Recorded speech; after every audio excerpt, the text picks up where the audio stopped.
Okay. So we're back in the seat. It's been a little bit. Michelle and I have had so much going on. Tons. We actually, for the first time since we started doing this, had to tell our listeners, hang on, we just need to push pause for a minute and focus on our lives and what's going on. And we'll be right back. And so we're back. And we back and ready to share with you so many things that have been happening, which are exciting and some a little emotional and just touching on all the feels. Yeah. So, it's back to school time. And so that brings a lot of feelings for no matter what stage of parenting you're in. I struggled with this time of year ever since my babies were school age, really. It just, to me, is this reminder that time is passing. Another year has gone by. There's this feeling of oh shit, I remember how fast last year went. Here we go. Before you know it, they're going to be into the next school year. And, you blink and then they're graduating high school or going to college. And, it just brings all the feels. I just, really, it will put me in a funk every year. Yeah. So this year, every year in our town, moms get together on the first day of school. And it was interesting because the event that I attended, there were moms who were going through all these different transitions. So some of us who had just launched our kids to college are talking about that experience, while others were talking about TK and preschool and how that felt so hard, to drop their babies off and walk away from. And it was a really cool time for all of us to connect and to hear stories from those who are just going through it to those who are a little more seasoned in that space. So I love that this has become a tradition now. And I would highly recommend, if your town doesn't have something like this, maybe you start something. Yeah, get together with your girlfriends, kind of ease you through that tough period, because I think it kind of gets overlooked. We're just, okay, who's your kid's teacher? On to the next thing. And it's hard. And it's a little sad. And it's like I said, it just brings up all these feelings. And I mean, I think for me, way more than New Year's. New Year's is whatever. The start of the school year is a big freaking deal. Yes, I agree with you. And I never thought about that until you just said something. But you're right. There's so much that goes along with it. I mean, yes, the beginning of the year is an exciting time and you're setting new intentions and maybe some resolutions. But this is big life transformative things as you're watching your babies grow and develop. Yeah, milestones. Yeah, exactly. I have a lot of friends who have fifth graders this year, and that's a big milestone. All of a sudden they're transitioning from little kids to they're looking a little older. There's some changes happening, and kids are on the playground are changing at different phases too. So some are already starting puberty, and it's yours might be still little, and it's a crazy time. And so no matter what phase you're in right now,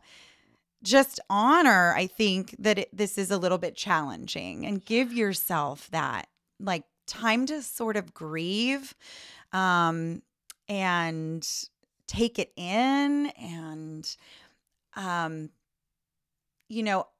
become okay with the fact that time is passing by. I don't know how you become okay with it, but you have to accept it, because you can't stop it.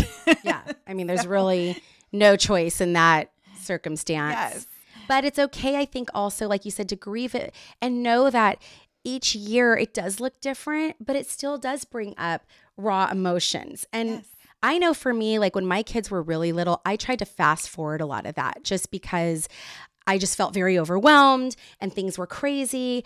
And so for when my son was going off to college, my first thought was, whoa, what if he never comes home again? And I don't mean for visits. I mean, this could be a launching to, you get a career, you get a girlfriend, all these things. So I think honoring that those feelings are valid and no matter what happens, it's going to be okay. And we went through this. It's funny because now I reflect and think about how my parents felt, as we went through these transitions in life. And for some of us, I mean, I know for myself, when I got to the age where I wanted to leave the house, I was like, bye, trying to do everything on my own. And, somebody could have a different experience than that. It could be they're afraid to leave and there's so much, comfort that they're walking away from. And so we're going to get into lots of different conversations around this and just different changes that we have to kind of endure in this lifetime. I want to read this quote I stumbled across the other day from Corey Allen. And it says, peace is accepting everything I want it. Damn it. Rewind. I always do that. It's like a psychological thing, I think. I want to read this quote that I came across the other day by Corey Allen. Peace is accepting that everything changes. When we stop clinging to how things are, we can let go and embrace what's growing in front of us. Doing this shifts our mindset from one that's scared of change to one that's energized by the excitement of future potential.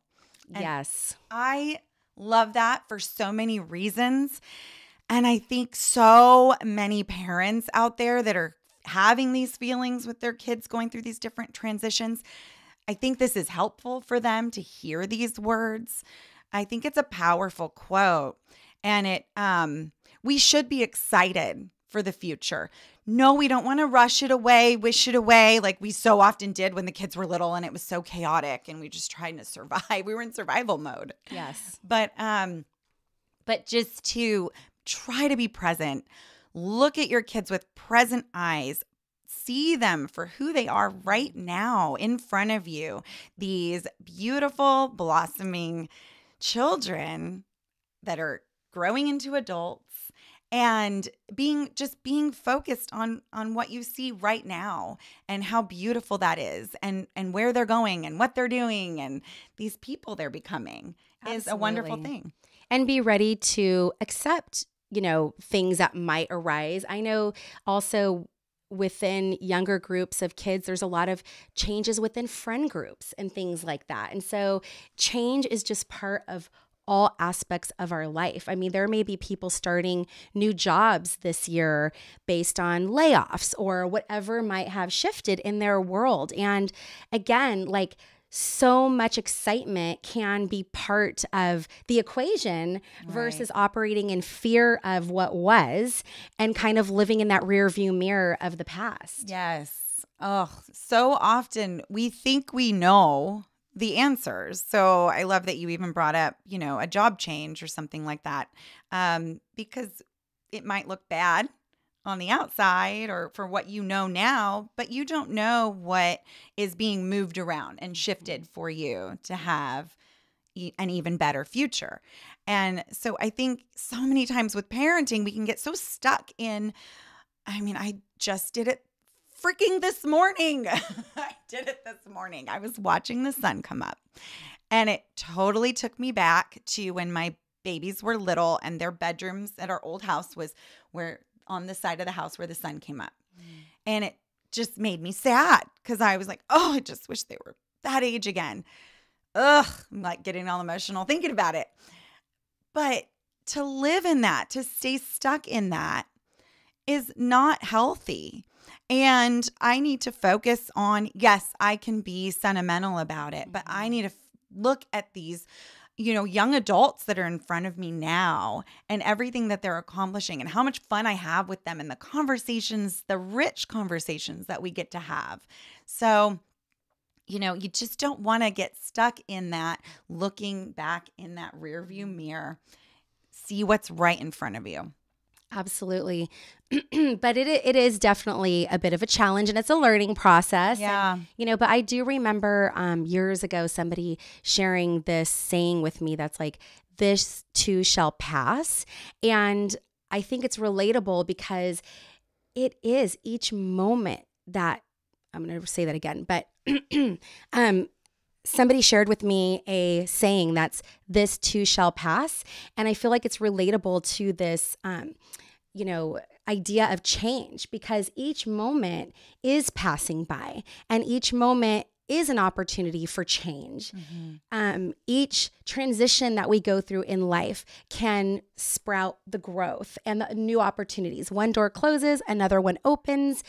It's so amazing. And I'm even dealing with something right now where, my son just went off to college, and although he's having fun and he's meeting people and he's connecting with friends that he already had, I'm getting messages saying, I don't know if I really want to stay here for 4 years.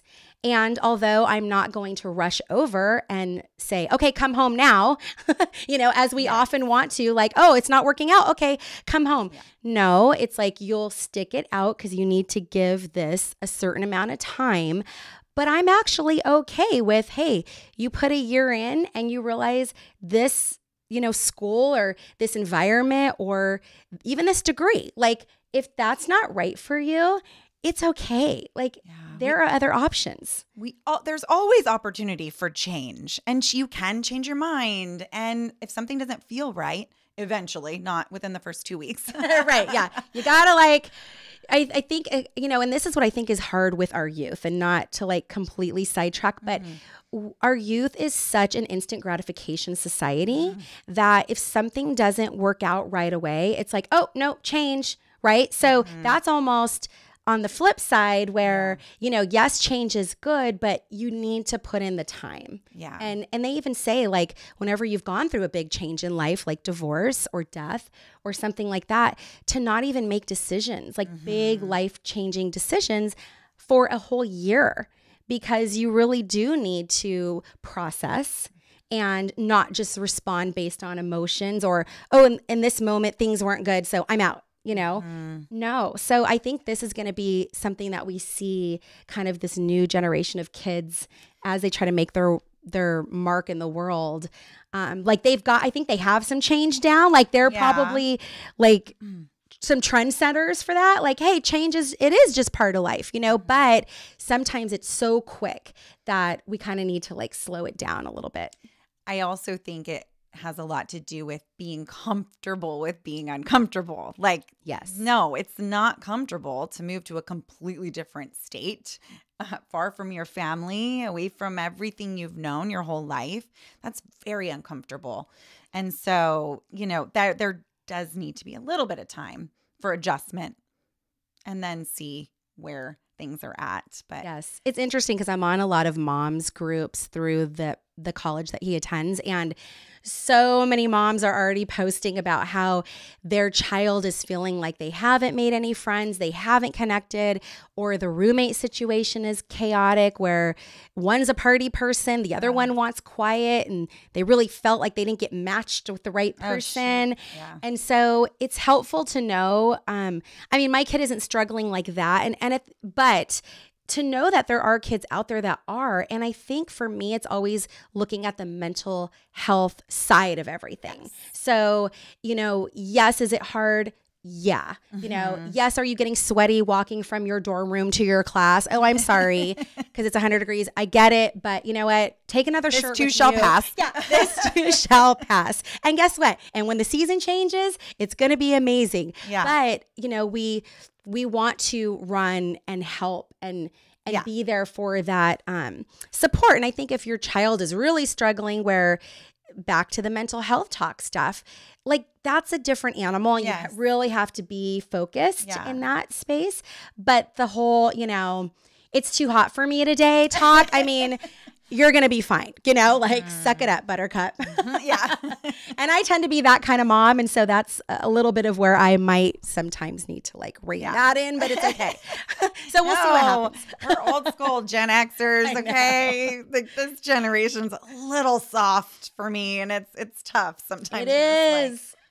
Come on. So how, I know he's adjusting, and it sounds like he's having a good time and then has a little bit of homesickness, which is to be expected. But how are you doing as a mama with your firstborn leaving the house? I know you said there was that thought of he could never come back. And that is a really doomsday thought. And I definitely had that too. Lexi. So I thank you for asking me that. And I've had a lot of friends reach out and check in, which I so appreciate. And it's interesting because for me, the lead up to all of this felt much harder than the actual send off. Yeah, and so that's where when people would ask, how are you feeling? It's getting closer. And right away, I mean, the emotions, like, you know, that little emoji on your phone that just has the tears welling up, like, you know, in the eyeballs. That's how I felt all the time. Yeah. And the plane ride over, you know, the flight attendant, I was sitting, saving some seats for us. And he asked me, how are you doing? And right away, I'm like, there are the tears, you know, and I go, I'm going to be fine. I'm going to be fine. And however, after the drop off and after getting his room set up, which was so fun, after meeting the roommate and just kind of getting a feel for the town, and then checking in and seeing him the first couple days that he was living there and seeing the excitement, you know, even on him, like, oh my gosh, I feel like I'm on vacation. Like, that's what he kept saying in the beginning. And so leaving him knowing that he was in a safe place, had some good connections already with friends, had, you know, water in his dorm, because very important in Arizona.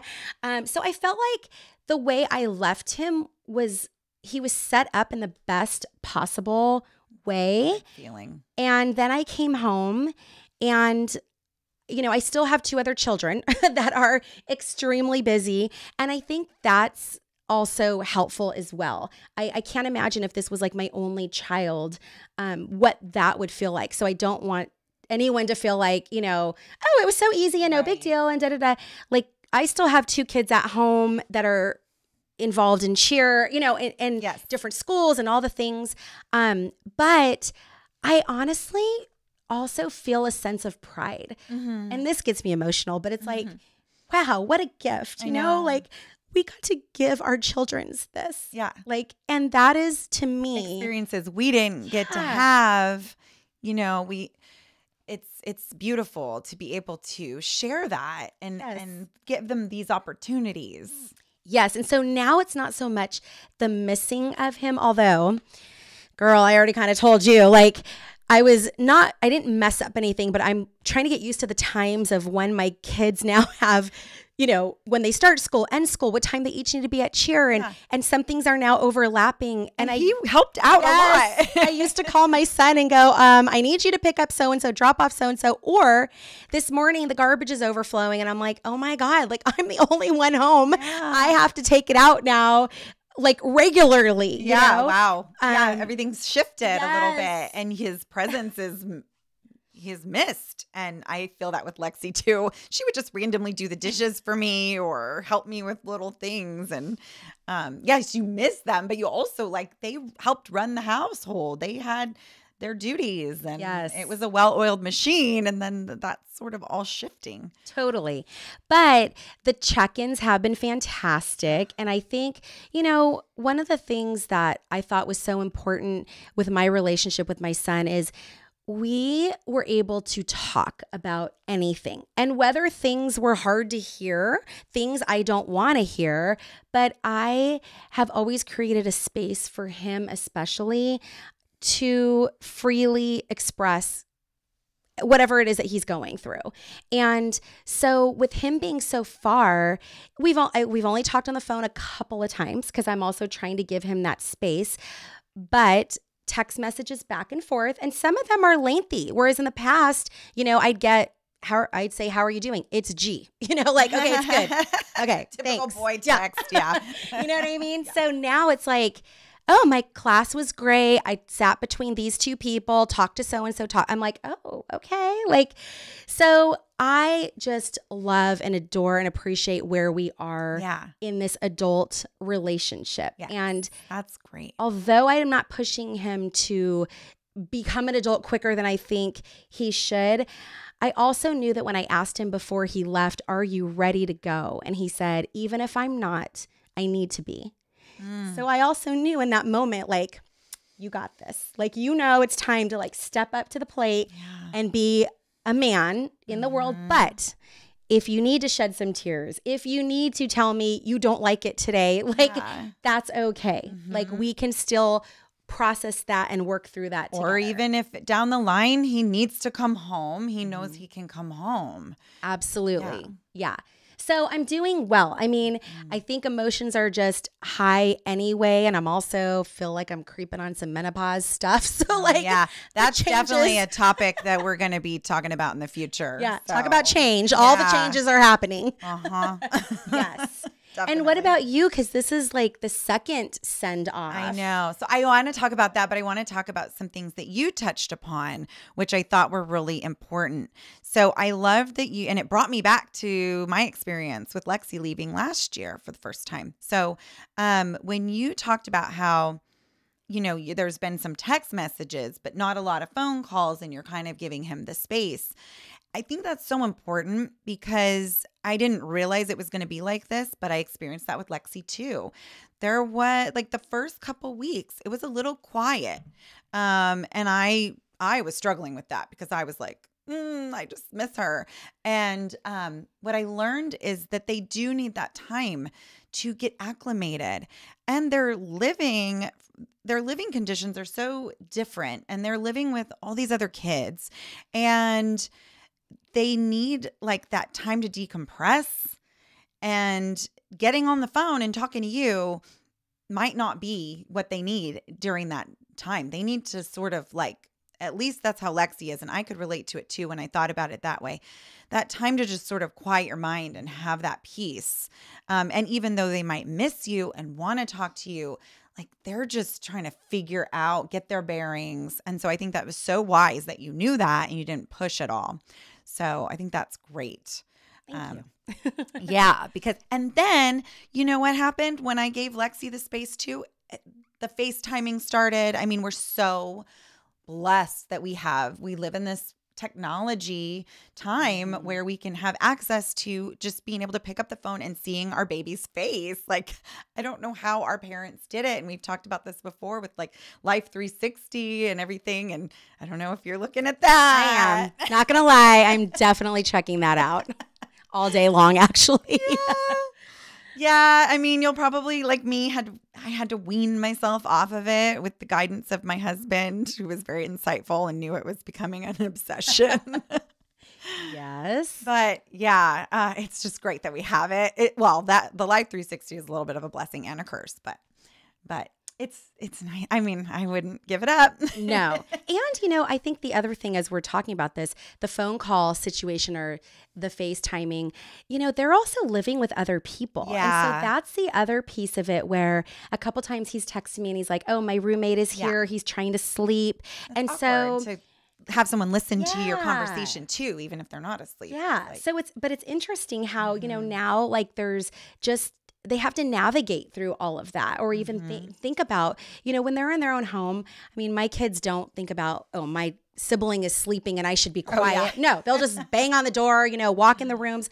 But now they're learning a new kind of respect. Yeah, some new skills. Yeah, totally. So that's the other piece too, where I'm like, I don't want him. And then I'm still trying to figure out too, like, how much do you tell them that you're missing them, or how much do you show them pictures from home so that they don't get even more like homesick about things. So there's a lot that really goes into this. Yeah.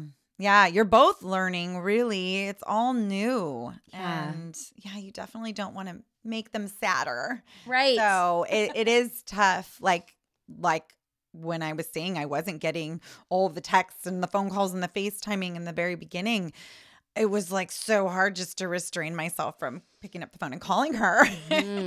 But yeah, you kind of have to like let them meet you where they are. Right. And not push yourself on them. Like give them that space to get settled, and they'll come around if you have laid that foundation, which you clearly had. So I felt like that too. And it's so funny. Lexi said the same thing. She was just kind of like, rip the Band-Aid off. Like, no, it's hella scary, Mom, but I'm going to do it. I got to do it.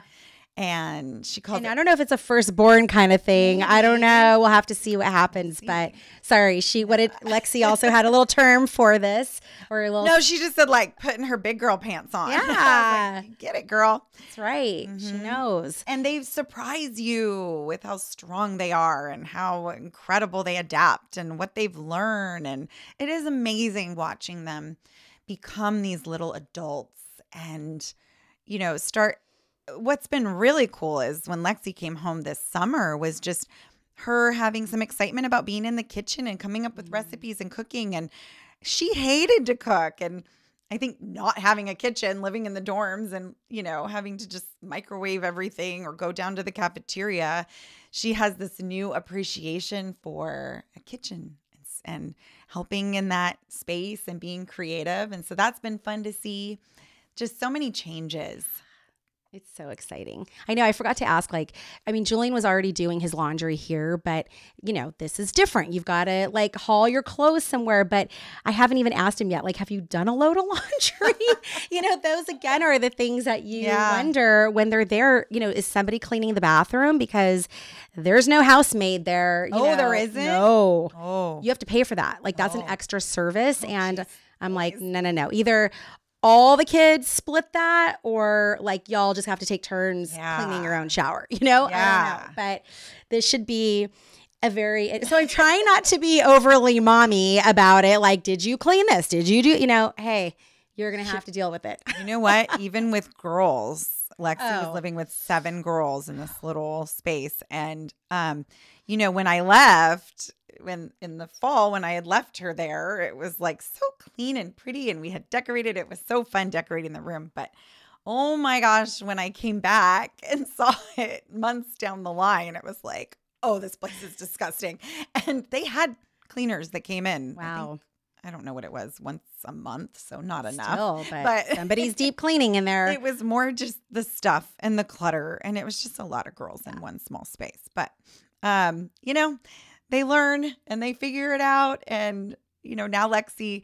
So this year is different. And it's funny because I wasn't really anticipating that it was going to be hard because we'd already done it. And there was a lot of unknowns the first year. Now we know. And I feel comfortable that she knows her way around and she has friends and connections, all of those unknowns that made it so scary are now in the light. And so it felt like, I don't really have to put too much into this and it'll be fine. It'll be easy. But I was clearly in denial because she is now, like I said, in an apartment and we brought some of her furniture down, including her bed. And that has been surprisingly really hard because I didn't really feel it until I came back home and her room was empty. And that feeling of she may never come back, this may never be her room where she lives. It'll always be her room. But, that hit hard. And that's something I just wasn't anticipating, or maybe I wasn't even allowing myself to go there. It was probably a little bit of a defense mechanism. But, she's off. And she has a boyfriend. You just don't know if that's it. So, there's no guarantee that she's even going to come back next summer. She might stay down there and work all summer. There's just no guarantees. So, just got to enjoy the moments when they come. Yes. And I was listening to a Mel Robbins podcast because she's amazing. And what I loved is they were talking about kind of the same thing, which is interesting that we decided we were going to talk just about what's been going on in our lives, and change was such a big thing that was coming up. And but they were really getting into when there are changes in your life, how do you kind of create this bridge so that when they do hit, they're not so devastating, So even with a little person and that they're going to go off to preschool, how do you start preparing a tiny little itty bitty or, even your child or your adult child who you're launching off to college. And I think, when you're in high school, there's a lot of preparation. There's a lot of talking about it. You're gearing up. And so that was part of what they touched on a little bit too. Like, no matter what transition you're going through in your life, being very open to having conversations about what might be to come. So it's not just like this, oh, this just happened and this is what we're doing, Yeah. But I was thinking about that too when you were talking about the room situation. And in my house, it looked a little different because my girls were like, peace out, homie. Before we even left, they're doing a room takeover. So everyone's shifting around in here, which also some people say sometimes you really should keep things intact for a while. But we had been talking about this for so long that it wasn't just like, oh, surprise, like you're kicked out, But and maybe it will help you in the future. And it won't be so obvious that they're not there. Yeah, and it has. Like it really has. But what's interesting too is now that they've shifted rooms, the room that's that's his room essentially is the room he had when we initially bought this house. So it's almost like going, oh, wow. Yeah. And that was the start of middle school. And so it's kind of interesting to also watch it kind of full circle. Yeah. But back to the point of, I think just having conversations about what things might look like, and not just sweeping it under the rug or being quiet about any change, whatever that could look like, Yes. Talking about it.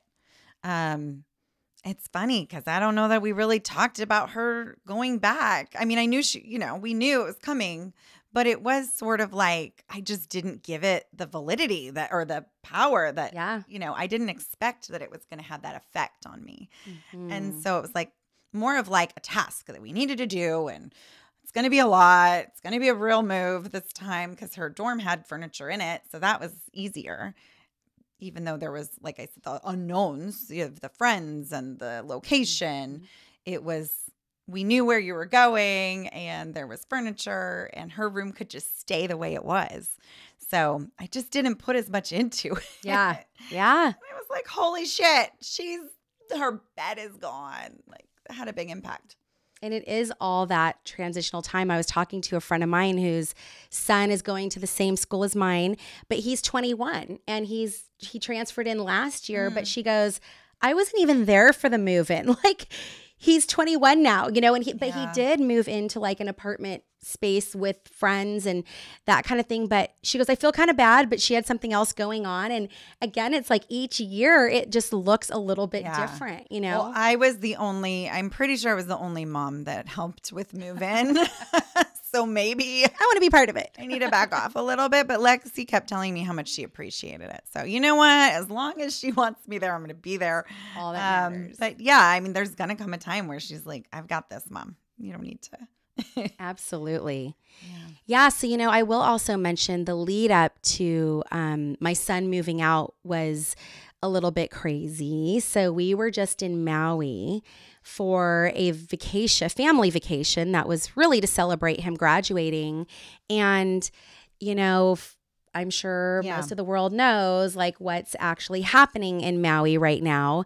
And I almost feel like I can't just talk about this whole move situation or this transition in our lives without really bringing this up because the move came on the heels of this crazy devastation that happened to such a beautiful island and we just missed it. Like literally by a day. Yes, but your family was some of your family was still there. They got stuck. Yeah. So Michelle literally left Maui, had a few days of just worrying about her family if they were going to get back home, and then had to take off on a flight to take Julian to college. Yes. And that was hard because as a mom, you are constantly thinking about what if there's an emergency? What if this? What if that? And then coming off of a situation that was so tragic and terrible and then taking your kid to another state and going, bye,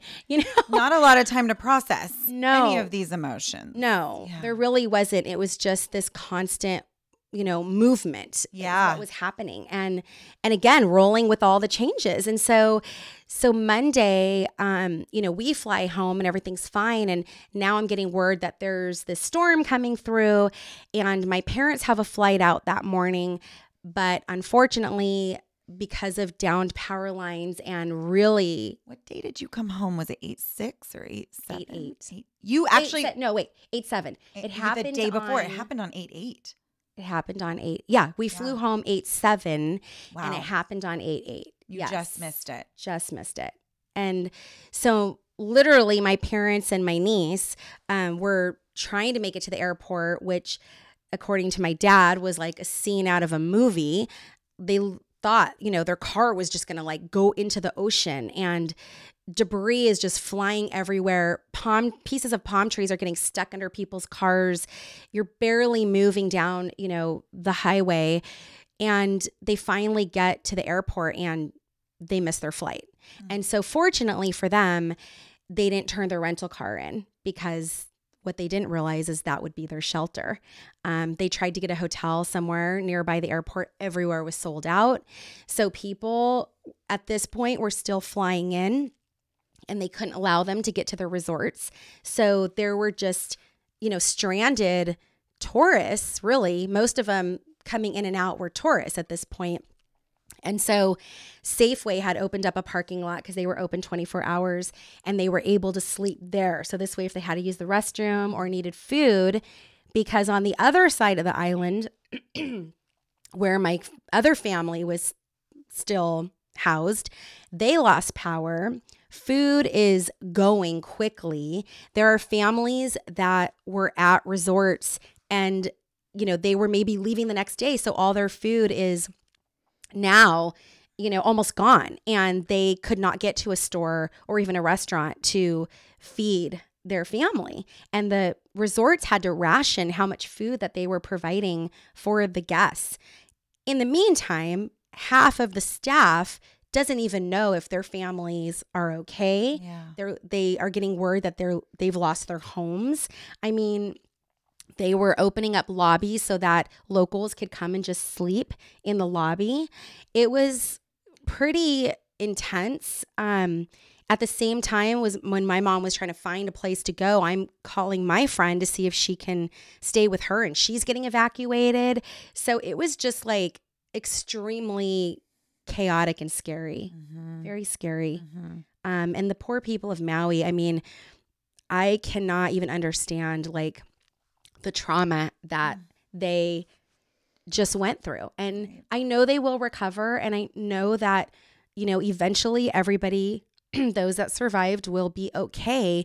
But there is just a collective like heartache that's happening right now. And I know even for you, like Maui is such a special place to so many people.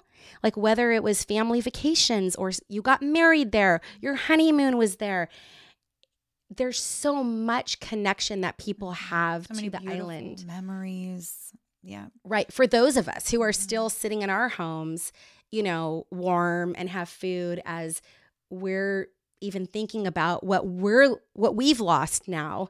And there's still people that, are trying to find places to sleep. Right. So it's the stories pretty heavy keep coming. And it's such a horrific tragedy that you wouldn't think this day and age it would be that bad. I mean, they couldn't even get the trucks in. There's all kinds of things. So many things. But this is, I bring this up also because, as much as we love to be in the studio recording and getting content out, there have really been some big things that have happened recently. And like I said, some are exciting and fun, and then others are just heavy and emotional. I also lost a high school friend during this time who had been battling an illness. And, there was a funeral as soon as I come home from dropping off my son, and so again, like this life cycle of change and all the things that we have to go through just to be here, Yeah. And we are doing this podcast and sharing with you all, and we love it, but life is still happening around us all the time. And so it was a lot.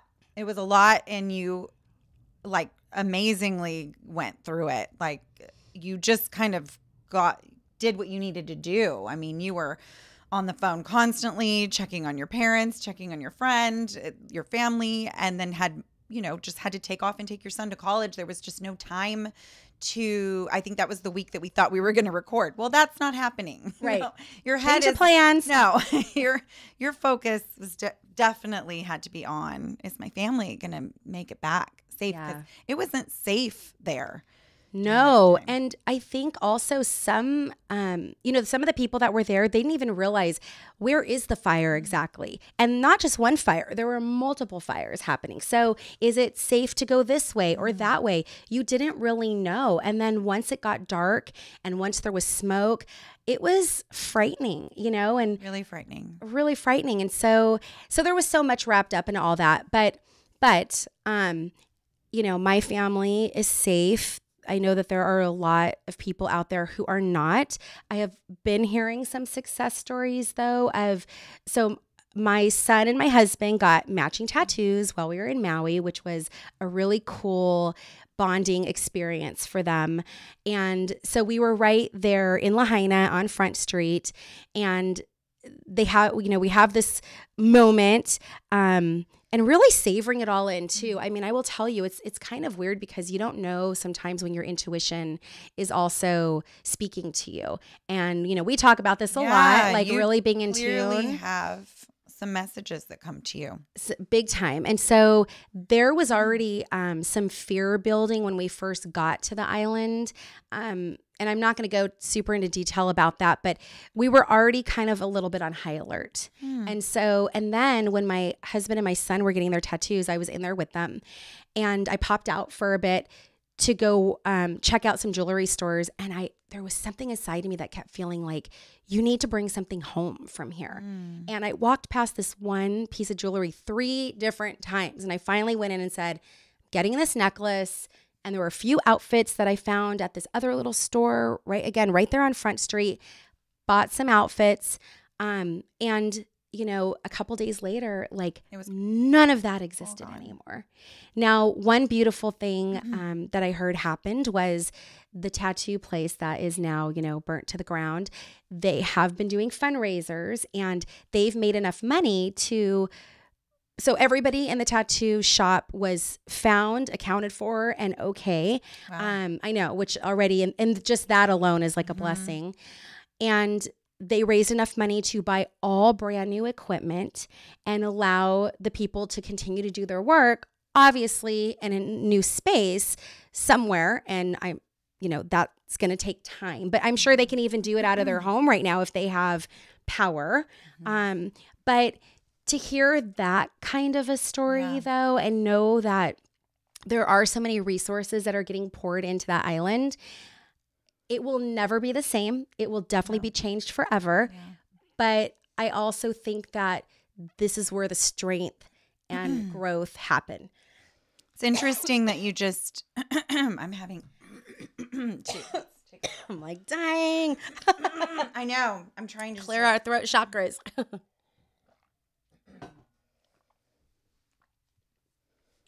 What was I going to say? We're talking about rebuilding. Yes. So it's interesting that you are talking about how it's never going to be the same. But, Maui is strong, and they will rebuild, and the people are incredible there, and they have such a deep spirit connection to the earth and to each other that it's no doubt that it's going to come back. But it reminds me of our first quote that we were talking about, like change and being present. And yes, we're going to mourn what Maui was and what Front Street was. I mean, my family has so many memories of just walking down through all those shops and eating at the restaurants. And we were just there not that long ago in January. And it's just hard to think that those places aren't there anymore. I mean, even there was this cute little old Italian man that had a jewelry shop, and I'm like, I hope he's okay. He was just so charming and kind to my family. But This is life. It's like it's going to keep moving. There's things that are out of our control. We have to just make the best situation out of the cards that we're dealt, and do our best not to get stuck, and help each other through these things. It's funny because it's not the same, like a kid going to college and the fires in Maui. This is just what you experience. But in a way, it kind of is it is still this change that you can't control. And, how do you move through these things? Well, and it's even changed where the Maui has always been not just our immediate family of 5, but with my aunt and uncle and cousins, this was our family vacation spot. So every time, tradition. Yeah. So anytime somebody graduated in the family or, there was a celebration of some sort, this is just where we go. And not to say we won't be there again, because we absolutely will. They need us to continue to visit. There's other areas that you can still go and enjoy the beauty of Maui. And they're actually asking people to come and still be tourists on the island. I think right now there's a little bit of a hold there, like in this moment, but as things settle in, they will. Yes. Yeah, they're going to need us. They're going to need us. So we will go when the time is right, and we will support the island as best as we can. We're actually timeshare owners there. So we did get a letter from our resort just saying that there's, some organizations that are raising money, and they were pointing us in different directions, but that's a change too. All of this is a change. And so I think, resiliency is what becomes the silver lining in everything. Is you have these types of experiences, and it builds up your arsenal of when the next, thing hits in life that is difficult, that you now know that you can overcome. And, just even like going back to the college experience, it may be hard even the second time sending your child away for that summer, but you've done it before and you know that you can get through it. And I think this is when we also have to tap into our own personal gifts and really look and go, how can I contribute? What is it in me that is valuable? Where can I put my energy and resources? So for some people, it may that you do have an abundance of money. And so the gifts that you can provide are by donations. Other people, it may be organizing things. I know when my family was stuck out there, my cousin had called and asked for certain phone numbers because they had no internet connection. So doing a little research for her, she was still able to make some calls, or other family was posting on Facebook trying to figure out whether their son was okay. And so doing the investigative work for that, and being the communication center hub, for the rest of the family and that kind of thing. So you kind of figure out where you're most needed and what is it that, in ways that you can help. And that's, I think, just how it is going through anything that is challenging in life, Yeah. So there was all of that. And then it was Greta's birthday. So we got to celebrate her and have this fabulous night of making pizzas and having all her girlfriends. Well, I had a really hard year last year during that time. And so we lost someone very special to our family. And it was just not a time to celebrate. And so this year there was this feeling of, what? We are living this life, and as hard as birthdays sometimes are just weird, like aging and all of that. And I was just like, fuck that shit. I'm going to celebrate the fuck out of my birthday this year because I'm living this life, and there's a lot to be grateful for. And I want to be surrounded by people that I love, that love me. And that's what it was. It was a great night. And I think we should celebrate our birthdays as much as we can and celebrate those good, special moments, because life it's a mixed bag. And you know what? It is all happening for us, regardless of if we in the moment or if is pleasant or if it's horrible, it really is this human experience, I believe, that's helping us to grow, helping us to evolve, giving us what we need to grow and have these earthly experiences here that our soul can then take back with us. So, it's not always easy. It's not. And I think sometimes when, these sort of big, heavy things happen in life, you almost get this like larger appreciation for, like you're saying, those birthday moments, or those moments that are special where you do want to celebrate them in a big way because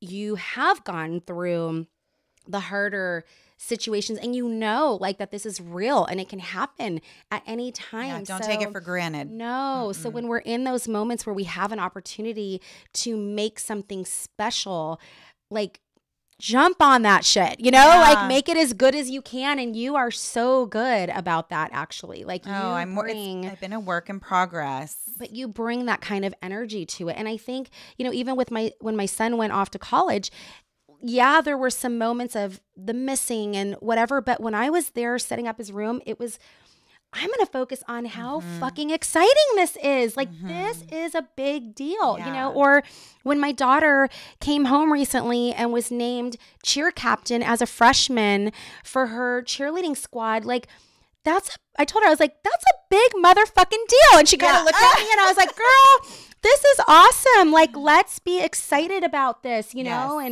and celebrate this. And my other daughter, like, she just did this amazing, she's working on all these crazy tumbling skills and she's so humble and doesn't want to share like what she's actually doing. And she's like, Mom, I finally got the, I don't know, running round off back handspring tuck in the air thing that you do. And it was like, that's amazing. Like, be proud of yourself and be excited about this. Like, these are things you have worked hard to do. And this was all happening as you were grieving your friend. So, yes. Yeah, it's like this juggling act of all the emotions. But yeah, you don't want to take away from those beautiful life moments that deserve to be celebrated because there's sad things happening at the same time. It's always the yin yang thing that happens in life. This balance of like, some things can be very, big, like masculine energy. And then some things are a little softer and more feminine energy. And it's always trying to find that balance in life. I know it sounds so cliche. We always say like the balance, but really even our own bodies are constantly trying to find that state of homeostasis. So there's something to be said. And when you look at the rhythms of, the universe and all of that. So I love that because you can be excited that your kid's going to college and you can be happy for them. And you can also be mourning the loss of their childhood. Yes. And your role in their lives as their mother, which you'll always be their mother, but it definitely looks different the older they get. There's a letting go. And so like that moment I was talking about earlier where there was the sunrise and it put me into that, just that morning of when they were little. I had to just go, you know what? Enough of that. Yeah. And I had to shift into the positive things that are going on in life. And I think that's where that just takes practice. It does. And I think that's why gratitude journals are always so great because they really force you to stop and go, what is awesome? And it could even be something really small, like, I just opened my eyes today. And when I stare, like I have this lamp in my room that I really like. It's like my little chandelier. But when I look at it, it makes me happy just to know that, okay, it's a new day and the light's coming in. And then I got this, beautiful chandelier to look at. Those small things, though, to set your mind on what's good and to constantly, reinforce that is how you make those changes. It's finding the positives and not being the rosy colored glasses person that's like everything's perfect all the time. No. It's not fucking perfect. Like a lot of things are not. You're going to be met with suffering. You're going to be met with hardships, but we can shift. Yeah, you got to feel it all. You can't just bury it and be like, it's fine, I'm fine. Because you'll have a fucking nervous breakdown. Yeah, you can't do that. You got to feel the feels, which isn't always comfortable. But then I think there's this knowing of there's a certain point where it's like, this is not good for me. Right. I need to put this down maybe for now and come back to it another day. So it's just such a process. It's a trip, really, if you think about it, because it's like just the fact that we have to manage all of these emotions. That's the word that came up was manage. Oh my gosh, we're like managing thoughts and feelings of these very, very heavy things at times. But yeah, so our summer has been very busy and lots of, just big things happening and lots of transitions, lots of change. I mean, even to being back in the studio, like nobody's home. And I'm like, Greta, it's so quiet in here. Yeah. Like we could do whatever we want right now. We don't have to worry about extra noise, tapping into, like my husband's phone calls, because sometimes just technology stuff happens and, whatever. But it's just change. Yeah. It was funny when I first got here and you had told me that. I was like, I just had that too. Because it's like, it's been a busy summer and I had both of my kids home, and all of a sudden yesterday I was like, oh, my son's at school and my husband's at work and it's just me and the dog. Hey, it's just us. Yeah. And it was like, whoa, I haven't felt this in a while, No, not at all. Back to that. Yeah. Oh, well, I just want to say to everyone listening, if you're going through any kind of transition, just be gentle with yourself. Reach out to the people that you can trust, that you can talk to, that will hold your hand through it, because we can't always do this alone. And we really hope this helped you in some capacity. Yes. Thank you.